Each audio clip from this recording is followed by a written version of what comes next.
Le leadership au féminin, c'est une question qui m'a taraudée pendant plusieurs années. Je trouvais cette association de mots étrange, leadership féminin. Est-ce que c'était un concept, une utopie, une revanche du féminin sur le masculin sacré, une tendance marketing?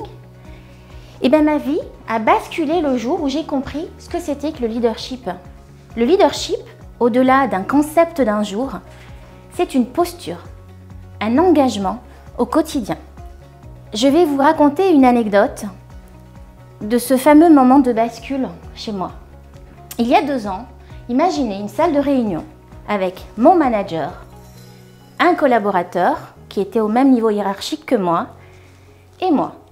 Nous étions tous les 3 en train de construire la feuille de route drastique d'une direction qui avait vécu des turbulences assez intenses sur les dernières années.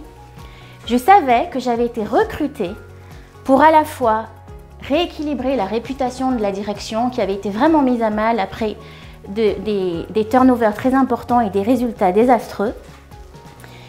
Je savais également que j'avais toutes les compétences et les qualités pour répondre présente aux ambitions de la direction. Et pourtant, malgré la conscience de ces qualités et de ces compétences, il y a une chose qui a décidé de refaire surface, le syndrome de l'imposteur. Vous savez, cette petite voix intérieure que certains appellent aussi le hamster pensouillard. Cette petite voix qui vous dit en permanence, est-ce que c'est la bonne décision? Est-ce que je suis à ma place? Celle qui vous fait douter en permanence. Et alors nous, les femmes, sachez que cette petite voix, elle fonctionne 24 heures sur 24, 7 jours sur 7, à 360 et de manière cyclique. Donc vous imaginez combien il est facile de nous faire douter. Alors oui, du coup, il m'a manqué l'une des composantes essentielles du leadership dans cette salle de réunion. La confiance en moi. La confiance en soi, c'est une vaste question. Est-ce que vous savez à quel âge en moyenne les femmes atteignent un niveau de confiance en elles égal à celui des hommes? Eh bien, tenez-vous bien, je ne l'ai pas encore atteint. 40 ans. 40 ans! Waouh! À 40 ans, nous les femmes, on se met au même niveau de confiance que vous, les hommes, lorsque vous avez 10 ans, 20 ans, 30 ans et plus. Et d'ailleurs, intéressant aussi, à partir de 60 ans, le niveau de confiance des femmes dépasse et est supérieur à celui des hommes. J'ai de belles perspectives devant moi. Donc la confiance en soi est effectivement une dominante importante du leadership. Donc finalement, plutôt que de vous parler du leadership au féminin, moi je vais vous parler des biais inconscients qui composent le cerveau féminin. Les biais inconscients qui nous empêchent finalement de prendre notre place, de prendre la lumière, de nous affirmer. Vous savez, le fameux marketing de soi, ce n'est pas simple pour une femme, parce qu'on nous a appris à être systématiquement au service des autres, mais dans l'ombre. Regardez nos mères, nos grands-mères. Si en plus vous mélangez à cette équation une culture qui est la mienne, une double culture qui est la mienne, où la position de la femme, elle n'est vraiment pas effectivement au devant de la scène, la place du leadership au féminin, on en rigole aujourd'hui. Des générations d'hommes pourraient en rigoler.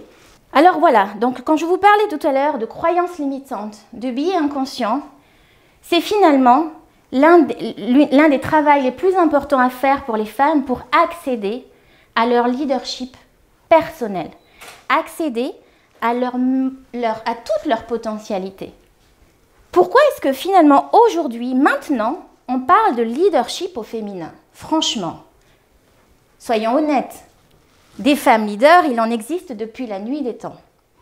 Pourquoi maintenant les organisations prennent conscience que mettre des femmes au niveau du top management est important pour que l'organisation puisse réussir et être pérenne dans la durée? Finalement, les femmes ont démontré une grande capacité de résilience, une capacité d'action. Vous connaissez cet adage? Ce que femme veut, Dieu le veut. Ou alors, il n'y a pas d'idée plus puissante dont l'heure est venue, je crois. C'est une expression comme ça de Victor Hugo de mémoire. Et en fait, derrière ces deux phrases complètement anecdotiques, finalement, vous avez déjà vu une femme agir quand elle veut quelque chose. Sa puissance d'action, sa volonté, c'est finalement, derrière toutes ces capacités, ces qualités que je viens de vous énumérer, c'est déjà au moins 50% d'un bon leader.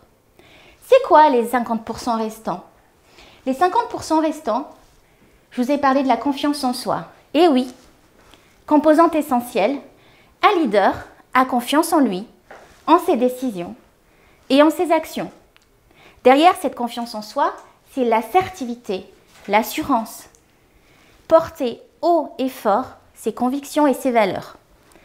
L'une des autres qualités derrière un bon leadership, c'est effectivement un alignement entre ce qu'il dit et ce qu'il fait.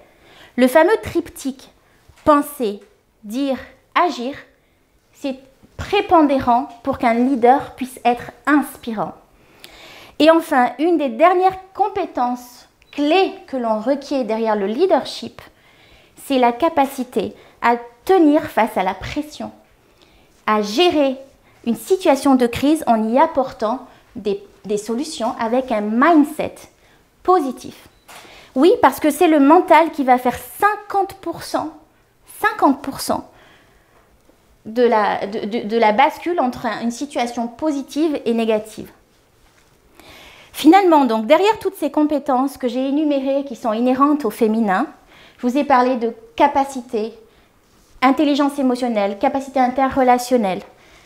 Si j'ouvrais la discussion, ces qualités, ces compétences, est-ce que celles-ci ne seraient pas inhérentes à tout leader au-delà de la question du genre ?